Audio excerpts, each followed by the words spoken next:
Herkese merhaba arkadaşlar. Emanet Dizisi yeni bölüm analiz videoma hepiniz hoş geldiniz. Dizimizi daha rahat izleyebilmeniz için birçok altyazı dili eklemiş bulunmaktayım. İstediğiniz altyazıyı videonun sağ altyazılar kısmından seçebilirsiniz. Lafı daha fazla uzatmadan dizimize geçelim. Seher ve Yaman'ın aşk sahneleri daha fazla olsun istiyorsanız, Ali ve Kiraz'ın birbirlerine aşklarını söylemelerini istiyorsanız beğeni tuşuna basalım ve kaç kişi olduğumuzu görelim. Yaman kendisini Seher'e ne yaparak affettirecek? Zuhal İkbal'in gerçek yüzünü Selim'le mi ortaya çıkaracak? Kiraz ve Ali bu sezon finalinde evlenecekler mi? İşte bütün sorularınıza cevap vereceğim arkadaşlar. Bu videoyu sonuna kadar izlemenizi tavsiye ederim. Emanet dizisinin yeni bölümünde bir süreye kadar Yaman ve Seher arasında soğukluk bir süre daha devam edecek. Çünkü Seher bir türlü yaşadıklarını unutamayacak ve Seher Yaman'ın kendisine güvenmeyişini kaldıramayacak. Yaman da Seher'in kırılan kalbini onarabilmek için her yolu deneyecek. Çünkü Yaman Seher'i canından çok sevmektedir. Bu yüzden bundan sonra Yaman Seher için mücadele edecek. Tabi Yaman Seher'in okuduğu kitabı okuyarak bir ipucu bulacak. Çünkü Yaman'ın okuduğu kitapta çocuğun içinden pişmanlıkla kopan özür kızın kalbinin eksik kalan parçasını oracıkta tamir edivermiş diye bir cümle vardı. Yaman bu satırları okuyunca Seher'le arasını nasıl düzelteceğini anlayacak. Ve Yaman Seher'den dayanamayıp özür dileyecek. Seher de Yaman'ın kimseden özür dilemediğini bilmektedir. Bu yüzden Seher Yaman'ın gerçekten pişman olduğunu fark edecek.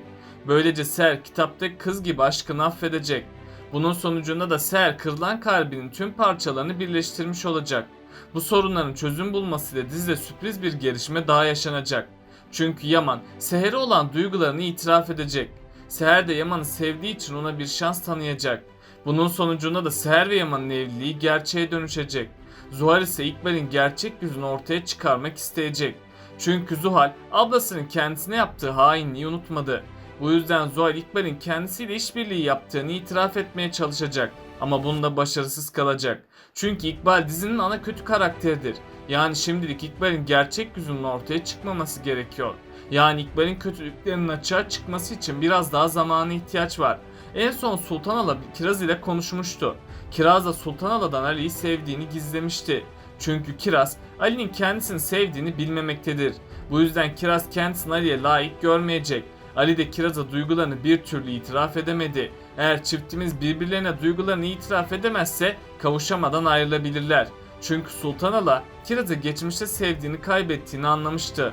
Sultan Ala sevdiğinin kıymetini anlamadığını ve bir iftiraya güvendiğini söylemişti.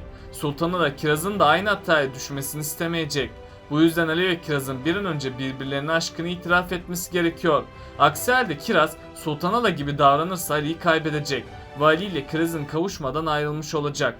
Emanet dizisinin sezon final bölümüne doğru tüm kötü karakterleri çok kötü bir son bekliyor olacak. İkbal tüm yaptığı kötülüklerin bedelini bir bir ödeyecek. Yaman ise finale doğru İkbal'in bir katil olduğunu anlayacak. Yaman başına gelen tüm kötü olayların İkbal yüzünden olduğunu öğrenecek. Yaman gerçekleri öğrendiği için İkbal'i ortadan kaldırmaya çalışacak. Ama Seher Yaman'ın katil olmaması için buna engel olacak. Yaman da İkbal'i öldürmek yerine onu hapse gönderecek. Yani Zuhal gibi İkbal de tutuklanıp hapse girecek. İkbal hapse girdiği için ilk başlarda Seher'den nefret edecek. Ama sonradan Seher İkbal'den hesap soracak. İkbal de Seher'in bu konuşmaları üzerine pişman olacak. İkbal, Seher ve Yaman'dan af dilemeye çalışsa da bunda başarısız olacak. Çünkü Yaman ve Seher asla onu affetmeyecek. İkbal hayatının sonuna kadar katil damgasıyla hayatına devam edecek. Böylece hiçbir kötülük cezasız kalmayacak. İkbal bir miras uğruna Zuhal'den de olacak. Çünkü Zuhal İkbal yüzünden ölerek dizimize veda edecek. Ayrıca ilerleyen bölümlerde Yaman ve Seher'in bir bebekleri olacak. Bu süre zarfında Yaman ve Seher'in evliliği gerçeğe dönüşecek. Bunun sonucunda da Seher hamile kalacak.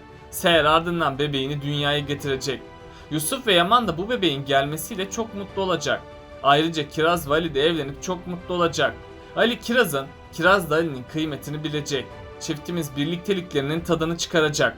Ama Kiraz'ın ölme ihtimali de bulunmakta. Çünkü Kiraz kendisini ilgilendirmeyen konulara bulaşacak.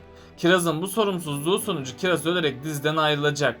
Ali de Kiraz'ın ölümünden sonra büyük bir yas tutacak. Ali'nin hayata dair hiçbir amacı ve sevinci kalmayacak. Çünkü Ali canından çok sevdiği emanetine sahip çıkamadığını düşünecek. Ve Ali bu ölümden kendisini sorumlu görecek. Ama tüm ümitlerin tükendiği noktada yeni umutlar doğacak. Tam o sırada Ali'nin hayatına yeni birisi daha dahil olacak. Ali de Kiraz'a duyduğu aşkı bu kişide görecek.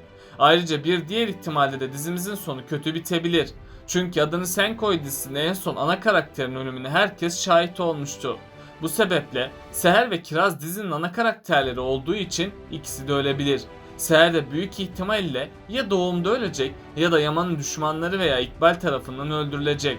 Yaman da Seher'in vedasıyla büyük bir yıkım geçirecek. Bundan sonra Yaman hayatını devam ettiremez hale gelecek. Çünkü Yaman Seher canından çok sevmekteydi. Ama yine de Yaman hayatına devam edecek. Çünkü sorumluluklar Yaman hayat için mücadele etmesine sebep olacak. Tabi bunu da söylemekte fayda var. Senaristimiz olan Nazmiye Yılmaz sürpriz yaparsa dizimiz mutlu son ile bitecek. Ayrıca dizimiz en az 2 sezon daha devam edecek. Ama sonradan işlenen konu kalmayacağından dizi finale doğru gidecek. Tahmini dizimiz 500. bölüme doğru final yapacak. İnşallah dizimiz şu an için final olmaz ve tüm heyecanıyla devam eder. Yaman ve Ser bir süreliğine daha ayrı kalacak. Bu süreçte Yaman geçmişiyle yeniden yüzleşecek. Yaman için özür dilemek babası gibi aciz birisi olmak anlamına gelmekte. Yaman Seher'den özür dilerse babası gibi bir insan olacağını düşünmekte. Aslında özür dilemek acizlik değildir. Hele ki özür dilemek Yaman'ı küçültmez. Tam tersine özür dilemek Yaman'ı daha da yüceltecek. Yaman Seher'den özür dilerse tüm dertlerinden kurtulacak. Kendisinin babası gibi bir insan olmadığının farkına varacak. Ama Yaman'ın geçmişi şimdilik bunun olmasına izin vermeyecek. Yaman önümüzdeki bölümlerde büyük bir ikilemin içine girecek. Yaman ya Seher'den özür dileyecek ya da Yaman Seher'e olan aşkından vazgeçecek. Büyük ihtimalle Yaman önümüzdeki bölümde bir karar verecek. Yaman'ın kararı Seher'den özür dilemek olacak. Yaman ardından Seher'in yanına gidip ondan özür dileyecek. Sonunda Seher de Yaman'ı affedecek. Hatta Seher Yaman'ın değiştiğine tüm kalbiyle inanacak. Seher'in kalbindeki son kırık parça da yerine oturacak. Böylece Seher ve Yaman yeniden bir araya gelecek. Seher Yaman'ın geçmişten kalan acılarına merhem olacak. Çünkü Seher yine aynı olayları yaşamak istemeyecek. Seher bir daha aynı olayları yaşarsa Yaman'ı affedemeyecek. Çünkü Seher'in geçmişten kalan kırık kalp acıları kaldıramayacak. Bunun sonucunda Seher'in Yaman'a olan aşkı bitecek. Bu yüzden Seher önce Yaman'ın karanlık geçmişine ışık olacak. Sonradan Seher Yaman ile hayatına yeni bir sayfa açacak. Böylece Yaman ve Seher'in kırık kalbi yeniden birleşecek ve bir daha asla ayrılmayacak. Ayrıca hatırlarsanız önceki bölümde Nedim Selim'i yakalamıştı. Seher de Selim'den hesap sormuştu. Büyük ihtimalle Selim gerçekleri Yaman ve Seher'e anlatmayacak. Yani Selim İkbal'in bir hain olduğunu şimdilik kimseye açıklamayacak. Çünkü İkbal tek kötü karakter olduğu için onun hakkındaki gerçekleri ortaya çıkmayacak. Ama daha sonraki bölümlerde gerçekler ortaya çıkacak. Çünkü Zuhal İkbal'in gerçek yüzünü gördü. Zuhal İkbal'in sonunu getirmek için gerçekleri ortaya çıkaracak. Böylece İkbal'in gerçek yüzü ortaya çıkacak. Yaman da İkbal'i hapse gönderecek. Yaman ve Seher aşkının üzerindeki kötülük kalkmış olacak. Ali ise önümüzdeki bölümde Kiraz'a evlenme teklifinde bulunacak. Kiraz ise Ali'nin evlenme teklifini kabul edecek. Böylece iki aşığımız sonunda kavuşacak. Ama bu yolda onların da vermesi gereken acı bedeller var. Onun için Ali ve Kiraz'ın çok dikkatli olması gerekecek. Eğer aşklarına sahip çıkmazlarsa ayrılacaklar. Peki sizce Seher ve Yaman'ın evliliğinde neler değişecek? Aşağıda yorumlarınızı bekliyor olacağım. Böylelikle bu bölümümüzün de sonuna gelmiş bulunmaktayız arkadaşlar.